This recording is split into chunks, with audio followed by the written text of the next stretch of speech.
السلام علیکم ورحمۃ اللہ وبرکاتہ۔ نماز تراویح سنت ہے، اور اس کی سب سے بڑی فضیلت یہ ہے کہ اس کو ادا کرنے سے گزشتہ تمام صغیرہ جو چھوٹے چھوٹے گناہ ہم لوگ سے سرزد ہو جاتے ہیں تو اس کی مغفرت کا ذریعہ بنتی ہے یہ نماز تراویح۔ تو کوشش کریں کہ اس کو ادا کرنے کی۔ اور نماز تراویح کس کو کہا جاتا ہے؟ یہ جو ہم لوگ پورا 11 مہینے نماز تہجد جس کو کہتے ہیں، اور یا قیام اللیل کا جو نام دیا جاتا ہے، جب سے ہی رمضان میں ہم داخل ہوتے ہیں وہی جو نوافل ہوتے ہیں ان کو نماز تراویح کی شکل میں ادا کیا جاتا ہے۔ اس کو نماز تراویح کہتے ہیں، جو تہجد کی جو نماز ہوتی ہے۔ نام رمضان میں تہجد جو ہوتا ہے رمضان میں تراویح بن جاتا ہے، ٹھیک ہے، اسی کا نام ہے۔ یہ دونوں سمجھ لیں کہ ایک ہی نماز کے دو نام ہیں، رمضان کے اندر تراویح اور رمضان کے بعد تہجد۔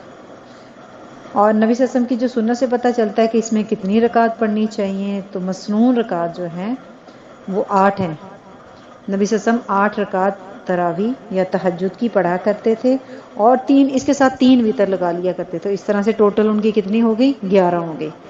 تو اس کو کب پڑھنا چاہیے، کون سا ٹائم پہ پڑھنا چاہیے؟ تو نماز عشاء سے لے کے فجر تک، اب طلوع فجر تک جو ہے نا اس کو ادا کر سکتے ہیں، ٹھیک ہے۔ تو اسی لیے ہم نے تہجد نارملی، اگر 11 مہینوں میں تہجد بعض لوگ سحری کے وقت کرتے ہیں، بعض لوگ عشاء کی بات کرتے ہیں۔ جیسے رمضان میں دیکھا نا، عشاء کی نماز کے فوراً بعد ہی جو ہے امام جو ہے ساتھ ہی تراویح پڑھانا شروع کرتا ہے، تو یہ سارے ٹائم درست ہے۔ اور نبی صلی اللہ علیہ وسلم کیسے اس کو پڑھا کرتے تھے، اس نماز کو کیسے پڑھتے تھے؟ تو 4 رکعت کو پہلے 4 رکعت پڑھتے تھے اور پھر دوسری 4 رکعت کو پڑھتے تھے، مگر انتہائی خوبصورت لمبائی میں، رکوع سجدہ قیام، اس کی طول بہت خوبصورت ہوتی تھی۔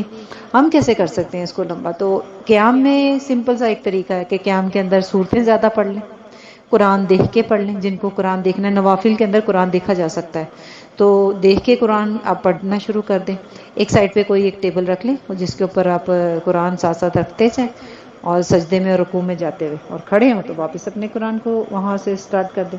یہ آسان طریقہ ہے۔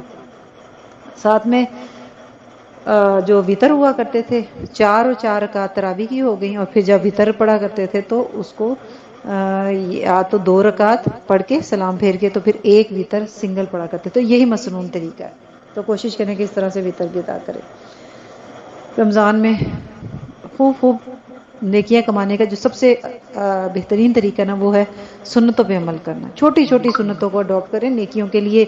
نیکیاں جو ہے نا، ہمیں ان کی شکلوں کا نہیں پتا کس طریقے سے ہوتے، بس جتنے بھی سنت کے کام ہیں سب سے آسان کام یہی ہے، ان کو اڈاپٹ کرنا شروع کر دیں۔ جس طریقے سے نبی صلی اللہ علیہ وسلم کرتے تھے وہ سب نیکیاں بن جائیں گی۔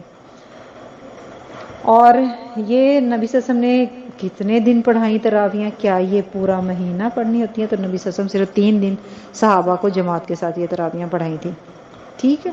تو اس کا مطلب ہے یہ نوافل میں آتا ہے، فرض نہیں ہوتا۔ کچھ لوگوں کو شاید یہ غلط فہمی ہے، پورا مہینہ جو سوچتے ہیں کہ شاید ہم تراویح نہیں پڑھی تو ہمارا روزہ نہیں ہوگا، تو ایسا کچھ بھی نہیں ہے۔ نبی صلی اللہ علیہ وسلم نے 3 دن صحابہ کو تراویحیں باجماعت پڑھائی تھیں، ٹھیک ہے۔ اور ان 3 دنوں میں نبی صلی اللہ علیہ وسلم نے علیحدہ تہجد نہیں پڑھا تھا، تو اس کا مطلب یہ ہو گیا کہ یہ نماز جو تہجد ہے وہی تراویح۔ اور خواتین کو بھی چاہیے کہ مسجد میں جائیں اور اس کا اہتمام کریں، اجر کمائیں، سنت سمجھ کے کریں تو اس کا اجر بہترین ہوگا۔